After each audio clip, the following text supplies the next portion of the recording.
There are several implicit objects that are ready and just sitting there waiting for you to use them. This lesson shows you a couple of examples. The first one is the request object, which is an object that implements the servlet request interface. You can find out just about everything in the original request from the browser, but the main thing of interest are the parameters that are included on that URL line.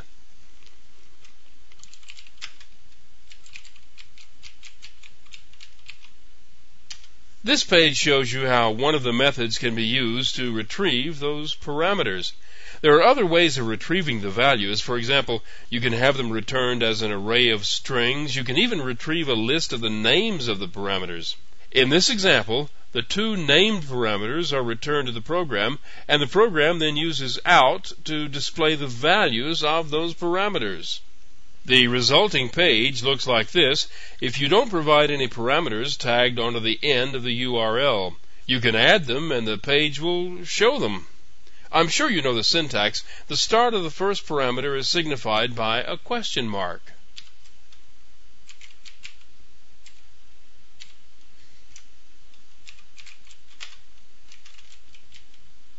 And the separation between the two parameters is done with an ampersand.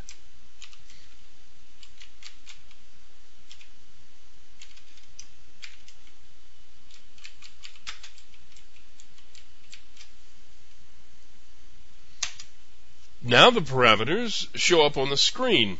Now remember, it was a Java program that read the params and included them as part of the text of the web page when the web page was constructed.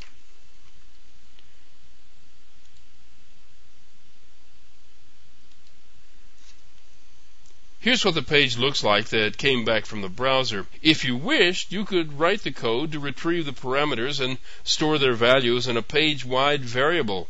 This would make them available to be used in different sections of the Java code throughout the JSP page.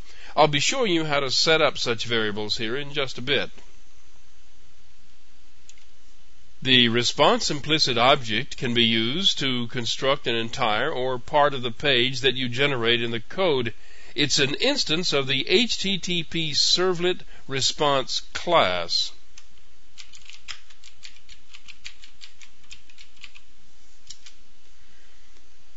Here you can see that one of the methods, the one that reports an error, has been called to generate the response. Normally, you would do this inside of an if condition after making some test that determines whether an error has indeed occurred. This page always just reports the error. Here is what the error page looks like as it's coming back from the server. When you look at the documentation of the HTTP servlet response class, you'll see where all the error codes are defined. The error code number is specified at the top of this page, and the error message that I included is shown at the top and in the body of the page. You can send an error message with or without sending the message string. And it isn't just error responses. You can use the same object to add headers, date information, send responses that will set cookies, and even redirect the browser to another site. You could, of course, write all of these yourself in Java, but they've already been written for you and they're ready for you to use.